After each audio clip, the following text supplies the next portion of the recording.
Have you ever had a thought that completely hijacks your body?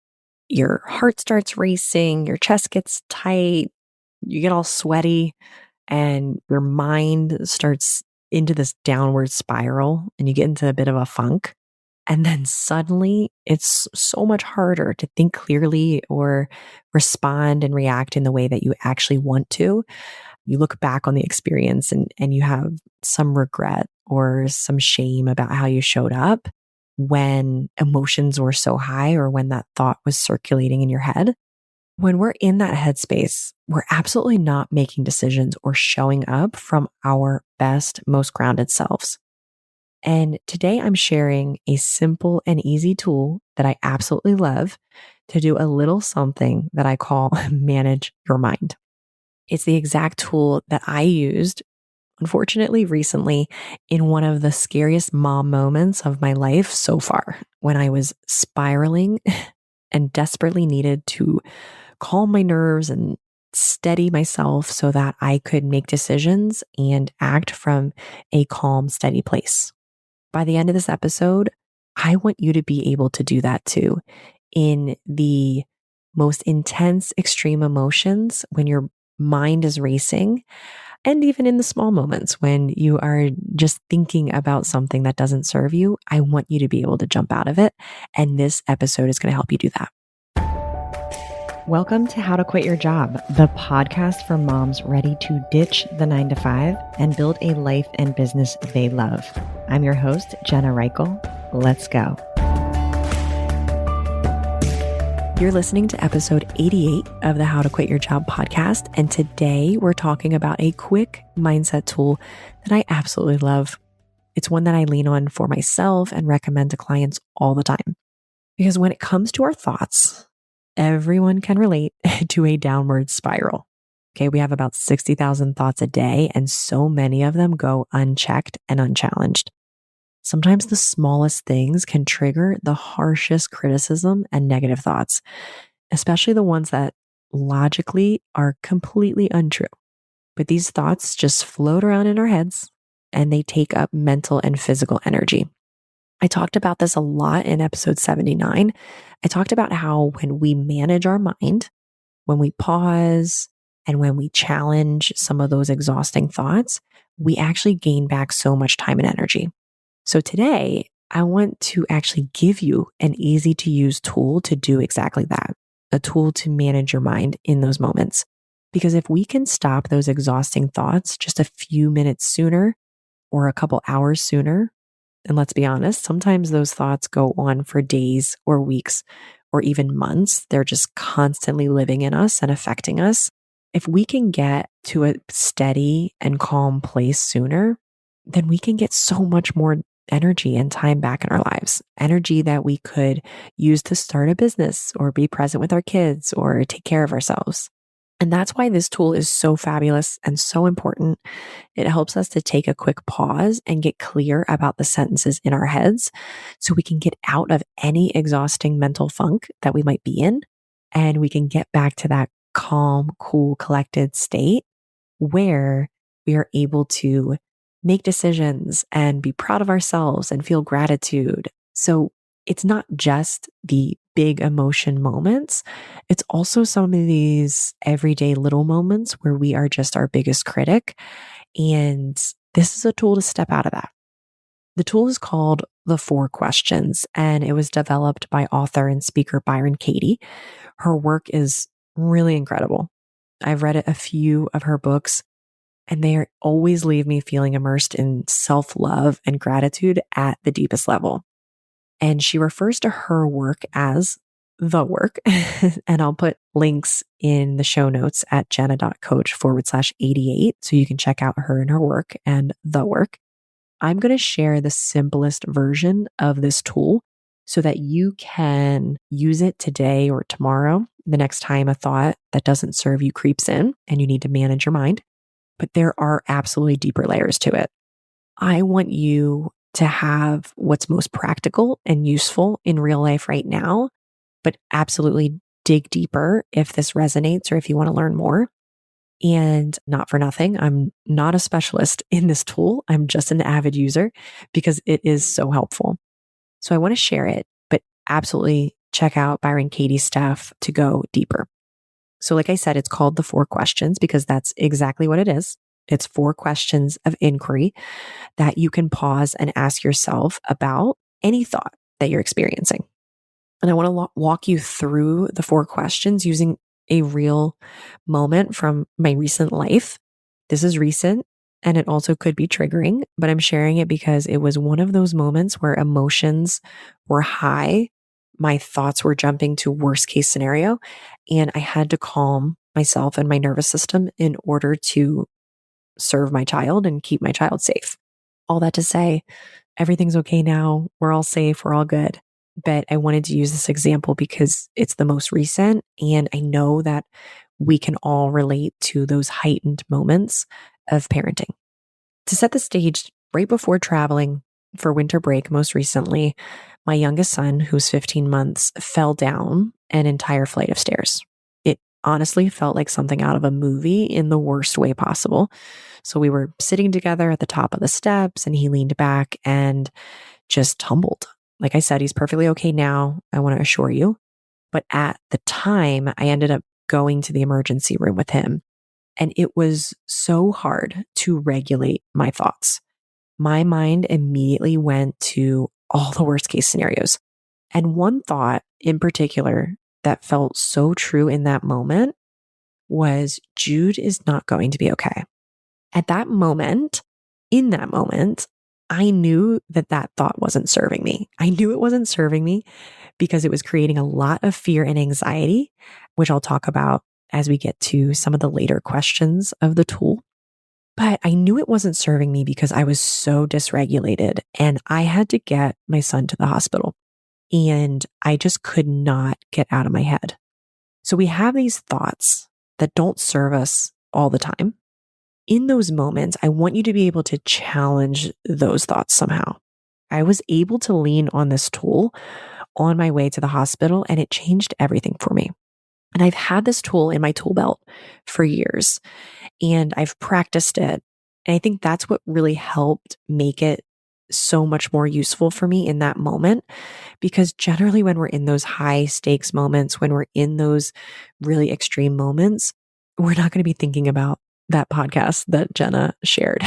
But if you download some of the resources, if you go to the show notes, and if you really start implementing this simple tool into your day-to-day life in less extreme moments, I promise you, it will come to the surface. It will bubble to the surface in those extreme moments when you truly need it. So I had this thought on the way to the hospital, Jude's not going to be okay. And I brought up this tool after many minutes on the drive of really just freaking out and not having control of my mind and body. But I was able to center in and pause, know that that wasn't serving me, and ask myself the first question, which is it true? That's the first question. As I was driving to the hospital with Jude inconsolable in the back seat, with a thought on repeat that he's not going to be okay, I found the strength to pause and just ask myself, is it true? Even asking the question itself helped to regulate my mind and body even just a little bit. Because in that moment, there was a pause, which is always helpful. But I think I actually answered the question yes in that moment, to be honest with you. And that's okay. The answer to that first question doesn't matter as much as just pausing and asking it. Okay, is this true? And I'll give a little less extreme examples in a couple minutes so that you can see how this happens in every day in the day to day. But we rarely stop to question our thoughts. So the act of inquiry is powerful in and of itself, even if the answer is yes, that it is true. In that moment, when I'm thinking Jude's not going to be okay, and I ask myself, is it true? And I answer yes, that's okay. Because then there's the second question. And the second question is, can I absolutely know that it's true? Can I know with 100% certainty that this thought is true? Can I know with 100% certainty that Jude is not going to be okay? And this one is so much harder to answer yes to, no matter what we're thinking, because of that word, absolutely. There are very few things in life, actually, that we can absolutely say are true. Thought-wise, I'll say. I mean, there's definitely facts of life, but thoughts in our head, it's very rare that a thought is absolutely true. As I was driving, I couldn't answer yes to that question. Can I absolutely know that it's true that Jude's not going to be okay? No. And of course, now we know he is okay. So the answer to the question, can I absolutely know that that thought is true, was no. I want you to think about, maybe just do a small exercise right now about a thought that maybe plays on repeat in your head. Before I get to the next two questions, I want you to think about a thought. Just play around with this, something that might be currently running in your head on repeat, or maybe something that really impacted you last week that you were stuck on. And I want you to ask yourself, is it true? And then I want you to ask yourself, can I absolutely know that it's true? Again, just questioning the certainty of a thought often takes the teeth out of it. The third question, how do I react, or how do you react? What happens when you believe that thought? So for me, when I was believing the thought that Jude wasn't going to be okay, I was completely dysregulated. I've talked about this before, but when on the podcast, because I've given a recent example of this as well. But when my nervous system is activated like that, I'm terrible with directions. In this case, I was on my way to the hospital and I missed an exit. Actually, in fact, like I took an exit that I wasn't supposed to take and got stuck in traffic off of the highway and needed to get back onto the highway where there was more traffic. And I was a wreck. So this question is so powerful because it shows us that our thoughts create our actions. It's not just the way we are. It's the thought driving the emotion and the behavior. I could have the thought that I don't do well under high pressure circumstances. That could be a thought of mine, judging how the first half of that drive went. But once I questioned these things, once I challenged that thought, once I was able to pause and get into a better headspace because of this tool, I become a much more grounded person who does well under high pressure, high emotion situations. Because from the beginning, if I had been thinking he's going to be okay, I would have been calm, focused, and present. I would have gotten to the hospital more seamlessly, of course, and I wouldn't have been reacting from fear and anxiety. So that question, that third question, how do I react when I believe this thought, is so important to actually see the version of us that shows up, maybe even the version of us that we aren't proud of in that moment when we are believing a thought that doesn't serve us. The fourth question, and this is the one I love so much, more than all the others, and it is, who would I be without this thought? When I asked myself that in the car, even with Jude still crying, I realized that without the thought, he's not going to be okay, I would have been calm, clear, regulated, and focused on getting him help. Okay. I would have been the mom whose nervous system made him feel safer, right? Our energy matters. It impacts our kids and the people around us. So after asking that question, I really was able to take a deep breath and commit to showing up as that version of myself until we got to the hospital and experts could help. And thank goodness I was able to do that, because we ended up driving across Denver highways in rush hour to a children's hospital. And I had to answer so many questions and recall details. And all the while I had to help him feel safe in that entire experience. It would have been so much harder to do all those things if my mind had stayed in that downward spiral. So again, the 4 questions, and you can write these down or you can go to the show notes. You can get the transcript at jenna.coach/88. There will be resources to the actual worksheets that Byron Katie has. But the 4 questions, is it true? Can I absolutely know it's true? How do I react when I believe it? And who would I be without this thought? I want to take maybe a simpler, less triggering everyday example, because hopefully it's not every day that our kids are getting hurt, falling down the stairs, doing things that are really high pressure, high stakes situations. So I want to take a more everyday example. I want to use a thought that maybe pops into our mind every now and then. Maybe we don't take it fully seriously, or maybe we do, but it's the thought of, I'm a terrible mom. Okay. And I've had this thought plenty of times, especially when something happens. I mean, I could easily also have had that thought with the scenario with Jude falling down the steps too. But I think we have this thought when far less extreme things happen. So there's this thought, I'm a terrible mom. It pops into your head, maybe when your kiddo says, I hate you, or something else normal happens, right? Our kids, they're learning life. And so they say things like that, right? So we have that thought, I'm a terrible mom. We can ask ourselves the first question, is it true? Probably not. Second question, can I absolutely know that it's true? For anyone who's listening to this episode, the answer is no. I assure you, your brain might want to say that maybe answer yes and beat yourself up. But the question, can I absolutely know it's true? In this case is always going to be a no. How do I react when I believe it? For me, if I'm believing that thought that I'm a terrible mom, I actually shut down. I disconnect. I'm not present. I stop asking for help. I also disconnect with my kids. So I will also shut down with my kids. I will be less fun. I will be less interactive. I will have shorter answers. I don't talk as much. I'm not as expressive. All of those things happen when I believe the thought, I'm a terrible mom. Kind of go inside myself and just go to this dark, sad place. That's how I would answer question 3. Question 4, who would I be without that thought? And even just who would I be without the thought that I'm a terrible mom?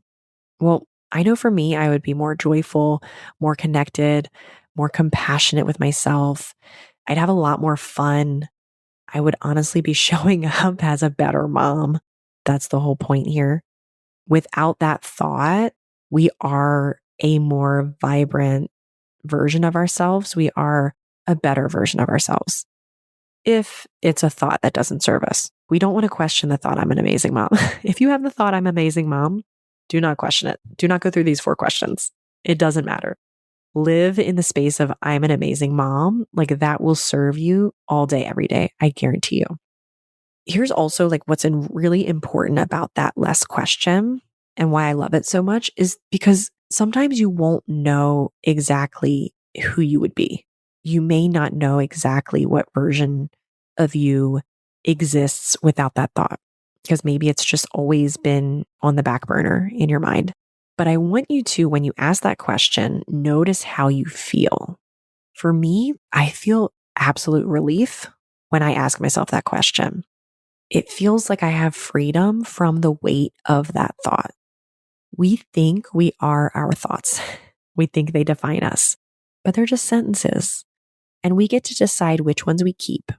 And every time you pause and you question a thought and maybe choose a new one, you reclaim your energy. You're able to show up as more present and more calm and peaceful. So even just going through these questions, what I hope that it offers you is a space of calm and a way for you to feel relief from these thoughts in our head that are going a mile a minute, all day, every day. The biggest takeaway here is that you are not your thoughts. Again, they're sentences. They're just sentences. And you get to choose which ones you believe, which ones you keep. Like the I am an amazing mom, let's keep that one. I'm a terrible mom, let's question it, challenge it, and think about who we would be without that thought, and then allow ourselves to step into that version of ourselves because we've decided to just leave that thought. It's not true. Your action for this week, I know I always like to leave you with something that you can think about, that you can take action on, that you can go out there in the world and do. Okay, this week, I want you to notice one reoccurring thought that drains your energy and gently question it using the 4 questions. That's not about fixing yourself. We're not forcing positivity. I just want you to create space and relief from a thought that might be holding you back. This is so important too when we enter into the space of starting a business and doing something we've never done before, because there's so much imposter syndrome. There's so much self-doubt. There's so much questioning and wondering, is this going to work? What if I fail? I've never done this before. And sometimes those thoughts serve us. They help us create solutions and feel energized to move us forward. And sometimes, oftentimes, they hold us back. So a thought for an example of like when we're starting a business is, and I didn't prepare this one, so I'm just going to go off the cuff, is this isn't going to work.